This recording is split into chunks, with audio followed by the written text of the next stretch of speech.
मगर आज भी ये रीजन 2000 साल से पहले के दौर में रहता है।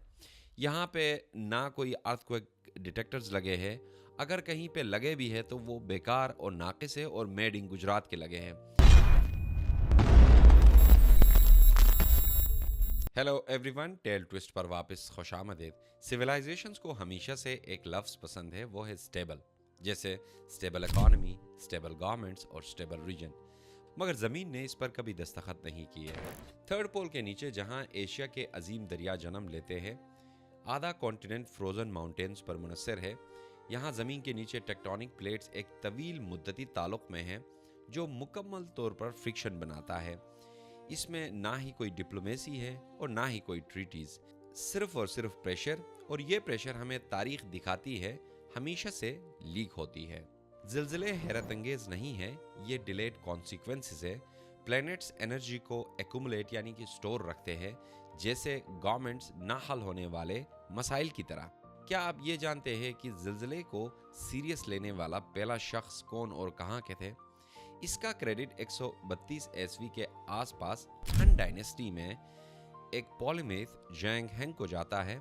ये खुद एस्ट्रोनॉमर, इंजीनियर, पोइट और पार्ट टाइम जीनियस भी थे। इसने दुनिया का पहला ज़िलज़ला डिटेक्टर बनाया था, जिसे होंग फेंग डी डोंग यी कहते हैं। जिस तरह थ्योरी और स्टोरीज काम होती है, मगर रियलिटी बहुत ही डिफरेंट होती है।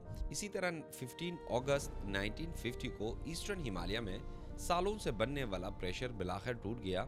ये तिब्बत और हिंदुस्तानी सरहद के करीब फॉल्ट सिस्टम ने यूरेशियन और इंडियन प्लेट्स को एक दूसरे से टकराया, जिसकी वजह से यहाँ पे अर्थक्वेक आया। इस अर्थक्वेक की शिद्दत मैग्नीट्यूड 8.6 था, जिसकी वजह से ये पूरा इलाका नीस्तो नाबूद हो चुका था। ये दुनिया की तारीख में सबसे बड़ा कॉन्टिनेंटल अर्थक्वेक भी समझा जाता है। इतने इंटेंसिटी में, इतनी शिद्दत में कहीं पे भी नहीं आया, बट थर्ड पोल के अंदर। इसीलिए इस रीजन को थर्ड पोल का पैराडॉक्स यानी कि तीसरा कुतुब का तसाद भी कहते हैं। 19 जनवरी 2026 के ज़लज़ले ने इस खत्ते को फिर से हिलाकर रख दिया।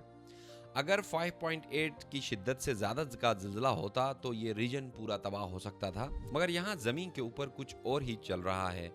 पॉलिटिशियंस, रिसर्चर्स और सरकारी एहलकार इस रीजन को स्ट्रेटजिक कहते हैं, और यहाँ इस बिना पर स्ट्रेटजिक हाईवेज, स्ट्रेटजिक पासेस और स्ट्रेटजिक बॉर्डर्स बनाते हैं। लेकिन ये खित्ता बेज़ादा खुद गैर मुस्तहकम फ़न तामीर पर बनाया गया है। यहाँ चट्टानों की तह जो बरियाज़मी क़ुव्वत के ज़रिए ऊपर उठती जाती है और नक़ाश से काटी जाती है, और साथ साथ ग्रेविटी से कमज़ोर होती है। इवन कम शिद्दत के ज़लज़ले से यहाँ के ग्लेशियर्स, माउंटेन्स और साथ साथ रिवर्स डेब्रिस में तब्दील हो सकते हैं। इस रीजन में हमेशा से अर्थक्वेक्स आते हैं। कुछ अर्थक्वेक्स बिलो 4 होते हैं, जिसकी वजह से हमें महसूस नहीं होता। मगर इस सर्वे के मुताबिक पिछले एक साल में 84 अर्थक्वेक्स आए, जिसमें 8 ज़लज़लों की शिद्दत 4 से ज़्यादा थी और बाकी जो ज़लज़ले थे वो बिलो 4 थे। मगर आज भी ये रीजन 2000 साल से पहले के दौर में रहता है। यहाँ पे ना कोई अर्थक्वेक डिटेक्टर्स लगे हैं। अगर कहीं पे लगे भी है तो वो बेकार और नाकिस है और मेड इन गुजरात के लगे हैं। सो दोस्तों, यहीं पे आज का वीडियो हमारा इख्तिताम होता है। अगर ये वीडियो आपको वैल्यूएबल लगे तो ज़रूर अपने दोस्तों के साथ भी शेयर कीजिएगा। Thank you so much for watching this video.